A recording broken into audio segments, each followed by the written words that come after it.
Hello and welcome to the SEO Andy podcast with me, Andy Kinsey. And today we're going to be talking all things page speed.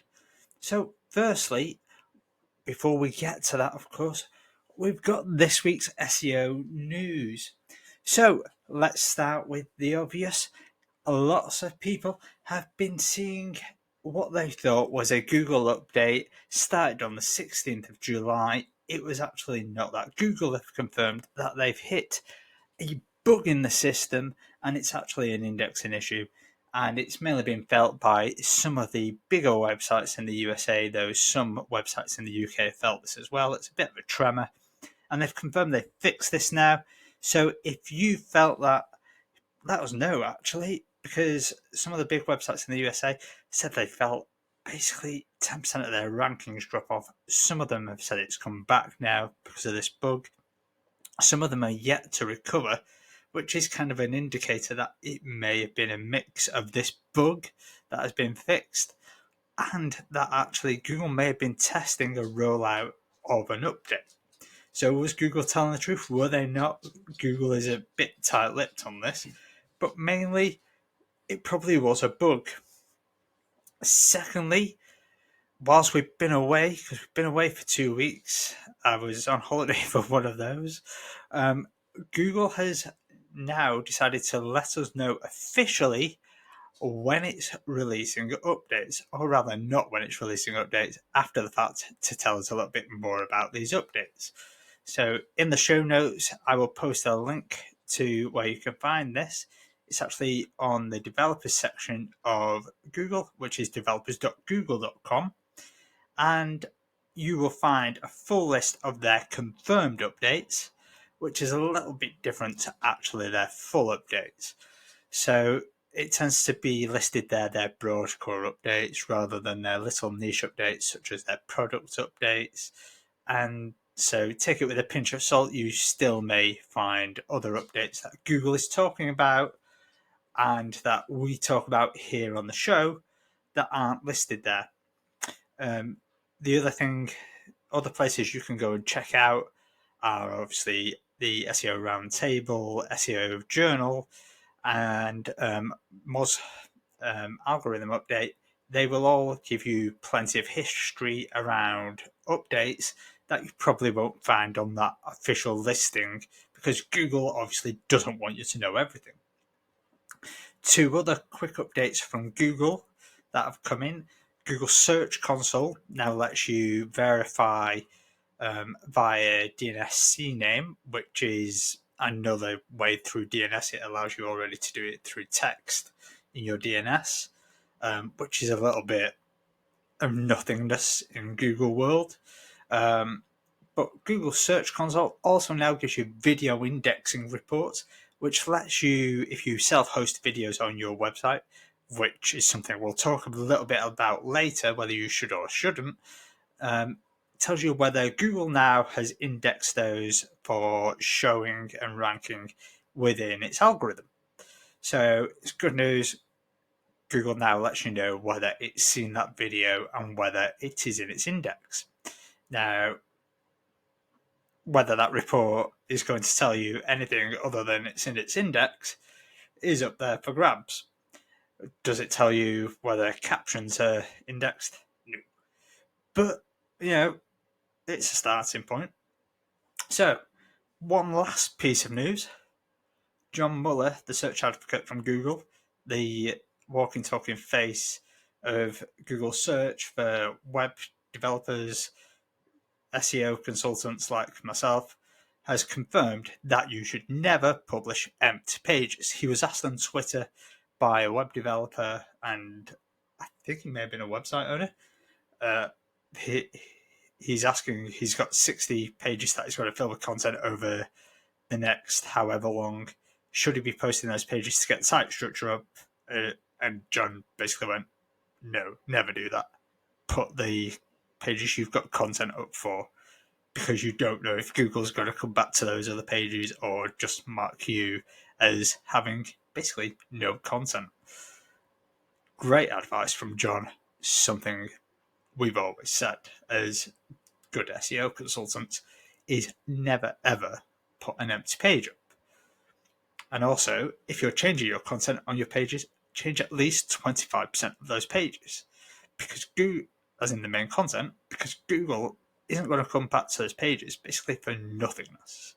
You have to change a significant proportion of those pages, otherwise Google just isn't going to come back. So, now moving on to our main topic, which is something a lot of people have asked for, and this is page speed. Now, the reason lots of people have asked for this is because a couple of years ago, Google moved to what they call mobile first. And there's a bit of confusion around that, which we'll come back to later. But in essence, it was a focus on usability, user experience, and ensuring that users didn't just bounce off the website because the website was really slow. But let me take you back a step. In fact, let me take you back to 2010. Now, Google announced in 2010, yeah, you heard me right, 2010, I'm going to keep repeating that date to you, that it was using site speed, and I'm quoting here, in web search ranking. It announced that on its developer blog in April 2010. Now, Google said that it was obsessed with speed in its products and on the web. And it was going to use it.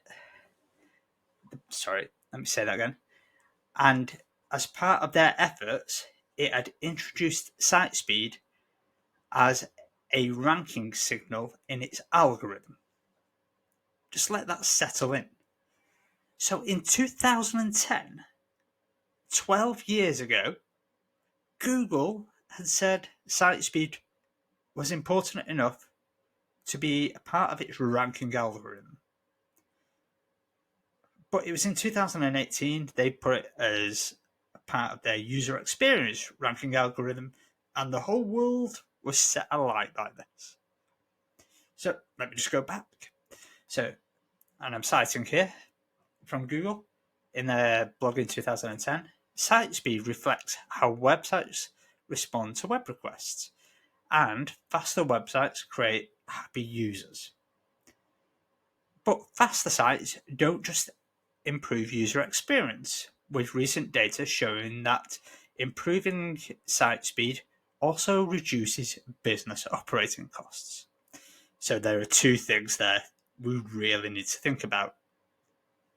So one is that Google knows that happy users see faster websites or are created by faster websites, and also that they're likely to convert more.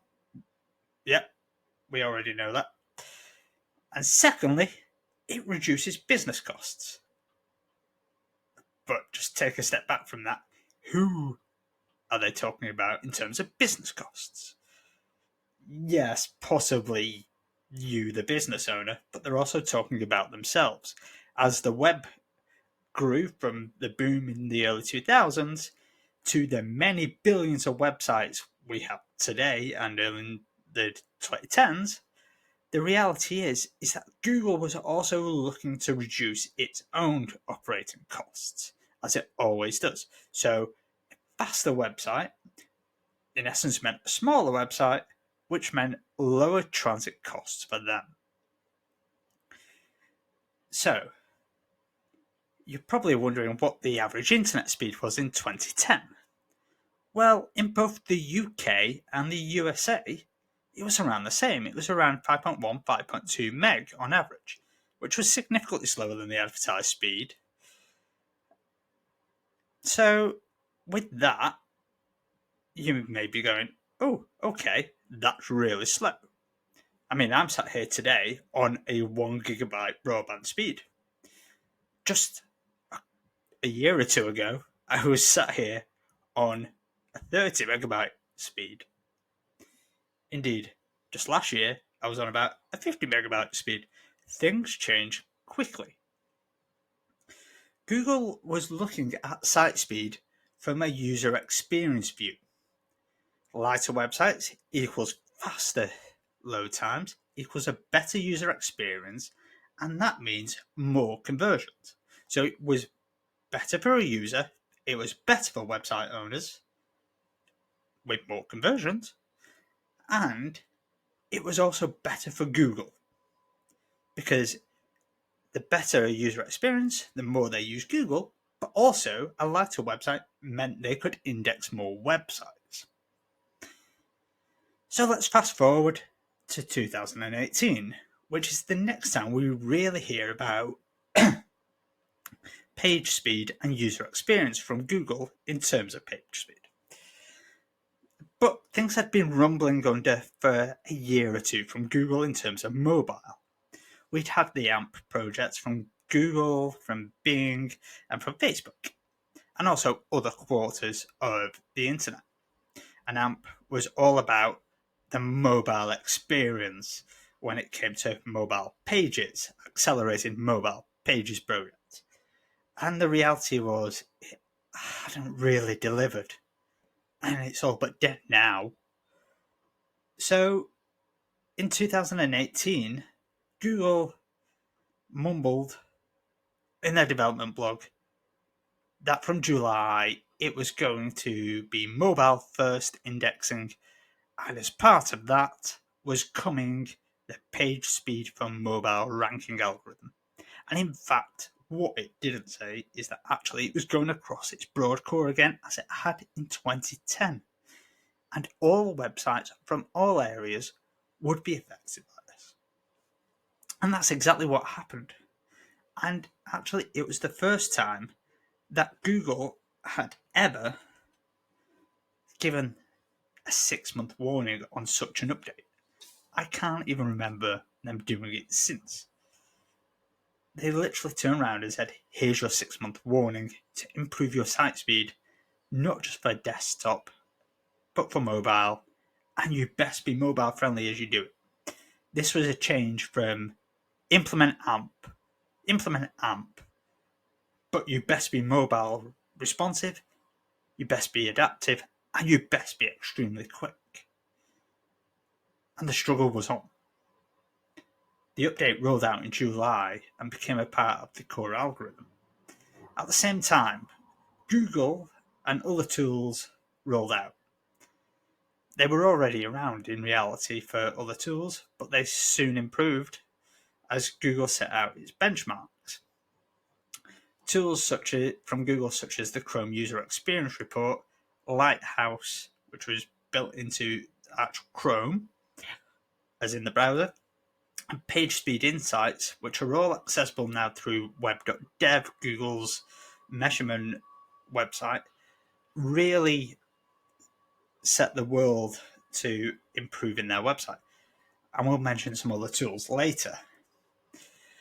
So this is the background for why page speed is what is important. It's baked into Google's core algorithm. But Google measures things when you go to web.dev, certainly, against a 100 mark. And the reality is that actually that number's a bit ippy-dippy, for want of a better phrase of it. And even if you score 100, it doesn't mean a great deal. And that's because it's one of 200 plus factors in the algorithm. And in reality, you could be a 100 mark, but you're being compared to your neighbor. And just because you measure 100 one day doesn't mean you'll measure 100 the next day. And also, you are testing using a synthetic tool, which is measuring it possibly using, so for example, it might be using, say, a 100 meg connection on a desktop and what it calls a 3G connection for mobile. And you might measure 100 on each of those. But in the real world measurements, which is what Google actually uses for indexing, you don't know what those results are. So until you see what those numbers are, or you feel what those numbers are, in real world, then you don't have a clue. And you can look at Google Analytics and see what those page speeds are. But in reality, you just need to go, we need to consistently improve. And that brings us neatly to our questions. So what I've done is I've got 5 questions that are the most common questions I could find across Twitter, Facebook, and other platforms across the internet. And I've kind of themed them to create these top 5 questions. So the first question is, do page builders such as Divi for WordPress, which is something I've used with a number of clients over the years, and I know it quite well, make web pages and websites slow? And this is a really common question because page builders are everywhere. They're on almost every CMS. And the answer is actually no. These page builders themselves inherently don't. The thing that makes them slow is the theme that sits on the front end. Now, lots of them get confused for being the theme, but the page builder is inherently the thing that sits between, say, the CMS, WordPress, Drupal, Umbraco, etc., and the engine that creates how the styling on the front end works. It creates basically a building block between them. So, for example, it might create accordions that sit on the front end, or it might create galleries that sit on the front end, and stuff like that. Now, inherently, they can have some lag and they'll have extra features, but there isn't much you can do about that. Now, the reality is that it tends to be the front end, the theme, that causes the issue. There may be some lag that's caused by third-party calling in, say, Divi or Elementor or some other kind of bundled object. That's neither here nor there. It doesn't tend to be that slows it down. So what can you do? So, just take a step back for a sec. What you tend to find is that it tends to be plugins within your CMS that is causing the slowdown. So, for example, on SEO Andy, I installed a theme, and this was going back a few years when I changed platform. I installed a theme that came with e-commerce and a portfolio, neither of which I needed. It had 6 plugins that were automatically installed for that. And I tested how slow it was and whether I needed to uninstall those, because I wasn't really going to use them. I could have at some point in time in the future, but I didn't need them then and there. The site speed was an average of 3.2 seconds. So I turned them off and I deleted them. And you kind of have to delete them to get the full worth of removing them. Removing them, the site loaded in 1.3 seconds. And that was without attaching a CDN or doing anything else we're going to mention. That improvement was fast. And a site loading in 1.3 seconds on what was a few years ago a moderately okay connection was quite nice. So, quickly run through your plugins. Do you need everything that's there? Next up, use some caching and improving plugins for your speed, such as WP Rocket and Auto Optimize. These will minify, combine your JavaScript and CSS, and some of them will also compress your images to make the site faster. You can also do this using Cloudflare, and using Cloudflare means you don't necessarily have to use the other ones. So, swings and roundabouts to all of them. Do your research is what I would say on this. I tend to use Cloudflare with a second layer underneath it doing other things. Don't use, for example, don't minify and say WP Rocket and then minify again using Cloudflare. You'll find you get issues. And the other thing is, if you're going to minify and optimize with one of these, always front-end test and make sure everything's working, because you might find, for instance, that if you're using Ajax to do your cart in e-commerce, it might stop working if you've done something to a certain script. Next up, we said we we're going to come back to video here for self-hosting. My advice is never to do this. Use something like Vimeo or YouTube. And if you want to keep it private on YouTube, just list it as unlisted. The reason for this is they will load it much faster than you, unless you're using AWS. And also, the bandwidth is basically free. Yeah, with Vimeo, you might have to pay a couple of quid a month, but with YouTube, it's basically free. So use them. It's super quick, and you get lots of analytics out of it. It's well worth it.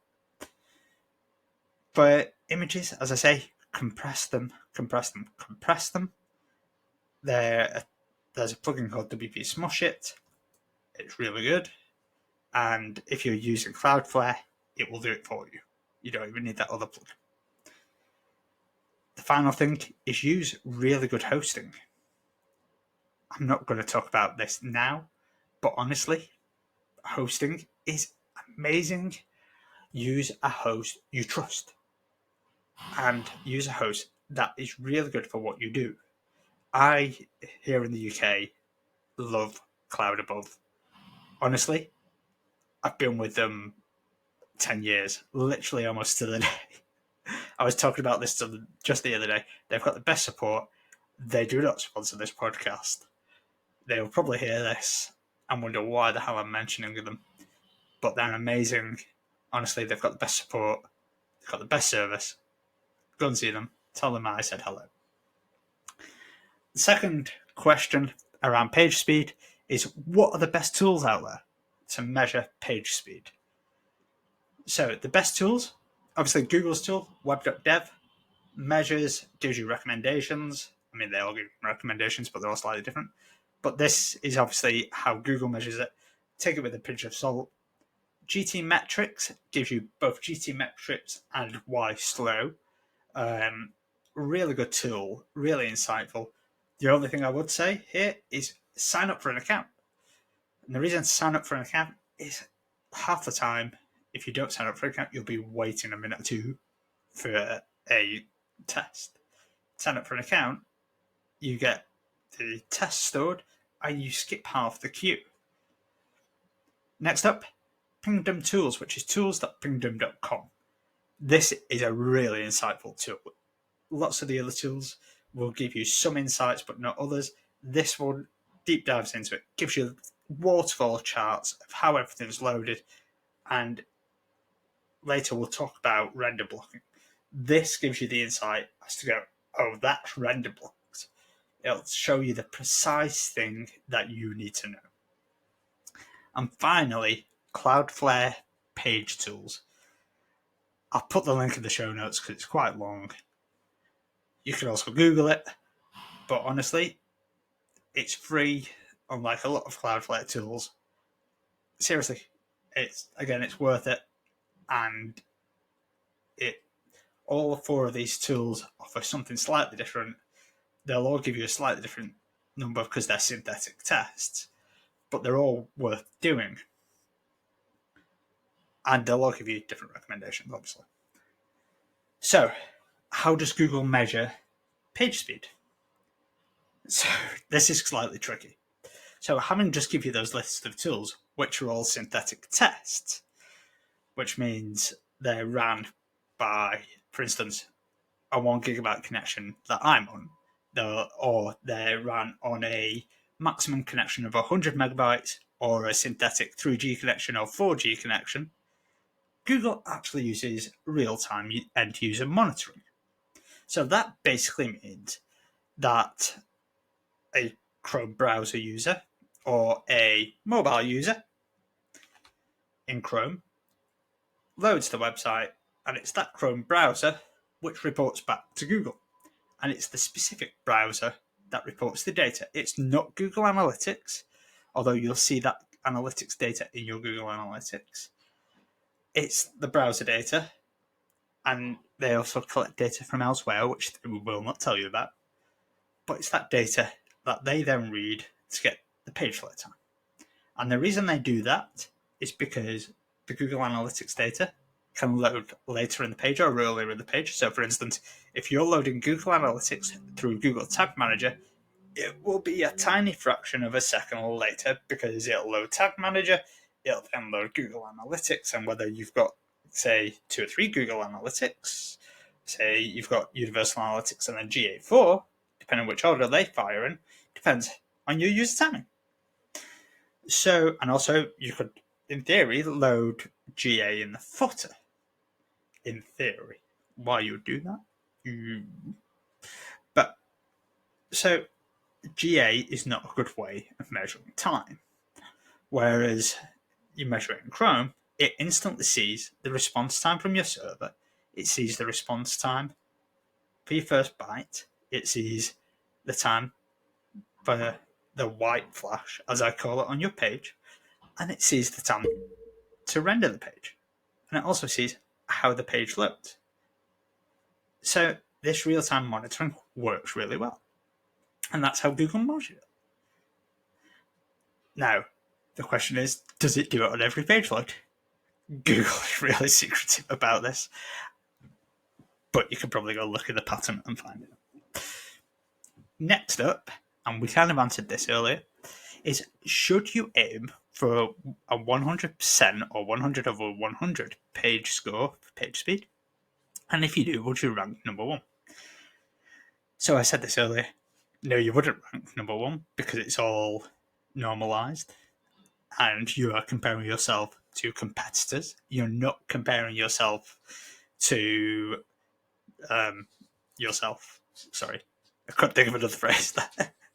If you were, for example, had 5 of your own pages and only one of them ranked, or only one of them scored 100 over 100 and they were all the same content, then sure, it probably would.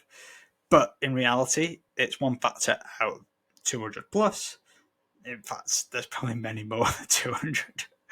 But you've got to take into account your content, everything else on the page, all the links that come to the site, your site's authority, etc., etc. The reality is this is a small fraction of what you've got to account for. That said, Google looks at page speed in the round. And the reason it places so much emphasis on page speed is it's about user experience. So by improving by improving page speed, it gets you to look at other factors. So one of the things it looks at in page speed and user experience is it talks, for example, about CLS, which is about how the page loads. And it's about how the page shifts around as it loads. Now, this includes some stuff around accessibility. So, for instance, having an image height and width is important for some factors of accessibility, which people don't really think about. And so, when you start to look after images and put in image height and width, you then start to look and go, oh, why has my image not got alt text on it? And you'd start to review other areas of your code. So it improves user experience across the board. And when you start to then consider other areas that are improved by page speed, such as, well, actually, do I need all of this JavaScript? Or is it just onerous? Or do I need all of this to be loaded on every page? And you start to go, well, actually, this being removed actually really helps in other ways. And so Google wants it to be looked at in the round and go, actually, this website's improved user experience overall. So page speed is probably considered a factor on its own. User experience is considered a factor on its own. And so if you improve both of them, you're probably improving overall, and you'll probably even more so beat that competitor. So our next and final question is, what does render blocking mean and how do you fix it? Now, This is a slightly more tricky one, a slightly more technical one. However, it comes up in almost every page speed report I've ever come across. And that's why this is such a common question over on social media. So render blocking refers to JavaScript and CSS, and it's basically files are loaded in sequence as your page is loaded. So JavaScript and CSS are called into your page to make your page look good and to function, basically. And most of them, in most themes, most CMSs, are loaded in the head section before the text of your page. Stands to reason, right?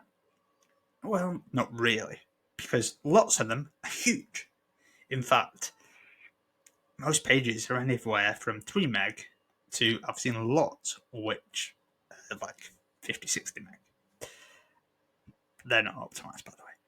So if yours is any bigger than that, do some work. The reality is that because they're loaded in sequence, if one of them's really big, even like a meg, it will stop the others below it loading because it has to be rendered on the page. Now, the issues tend to be with JavaScript. So if you've got loaded JavaScript before your CSS, for instance, then it will be looking for attributes it can't find because the JavaScript tends to rely on the CSS or on HTML that it can't yet see. So what you can do is combine those together. Yes, it'll create a slightly bigger file, but you can also minify them, and you could put them in the footer and defer the loading until after the page is loaded, in essence. And with CSS, you can also combine them, or a slightly better move is to reduce or remove some of those elements. Now, the reason for suggesting this latter section is that in most CMSs and in most templates is that it will tend to load the same JavaScript across the entire site. However, you don't necessarily need the same JavaScript across your entire site. So, for instance, if you have a shop on your website that uses JavaScript, you don't necessarily need to load that JavaScript on your homepage. So for instance, an example of this is if you've got filters in your shop, why do you need to load the JavaScript for your filters on your homepage? Or if you've got an infinite scroll on your blog, why do you need to load that JavaScript on your homepage or within a single blog section of your blog if that's not where it's being used? It's just a waste of load time, basically. And if you do need to load it, can it be loaded in the footer? Now, the aforementioned plugins, such as Auto-Optimize, can really help with this. And if you just want to try minifying them or loading them ultra quick, try Cloudflare. They're really, really helpful in this. And using Cloudflare, for instance, at a click of a button, you can switch it on and off and try the front end really quickly. And Cloudflare, if your website is not too big, has a free option and will automatically just improve your site speed. Auto-Optimize is a plugin on your website, and it's one of those that you might require a developer to help. So that's it for today. Don't forget that we are on YouTube every Thursday at around 12 o'clock. We're back to our normal schedule. And you can catch this podcast on iTunes, Spotify, and Amazon Music and Audible on Friday mornings. Please subscribe, especially subscribe over on YouTube. Don't forget to hit the like button, and if you can, leave us a review over on one of our podcasts. Thank you very much. We'll see you again next week.